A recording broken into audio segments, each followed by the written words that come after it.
بسم اللہ الرحمن الرحیم۔ آج کی حدیث مبارک، جو مسلمان ذی الحجہ کا چاند دیکھے تو وہ کیا کرے؟ المستدرک علی الصحیحین، حدیث نمبر 7518۔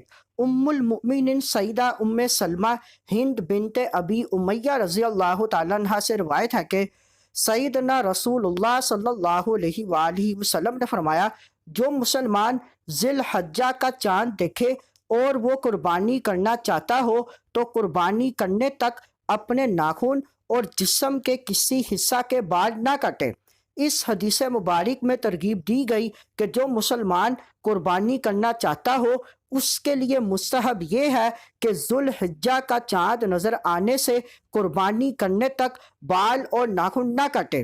جس سے قربانی کی استطاعت نہ ہو، اگر وہ بھی چاند نظر آنے کے بعد نماز عید تک بال کاٹنے اور ناخن تراشنے سے پرہیز کرے تو اس سے بھی اجر و ثواب ملے گا۔ اس حدیث مبارک کو اپنے دوستوں کے ساتھ لازمی شیئر کریں۔ مزید معلومات کے لیے ہمارے چینل کو لائک اینڈ سبسکرائب کریں۔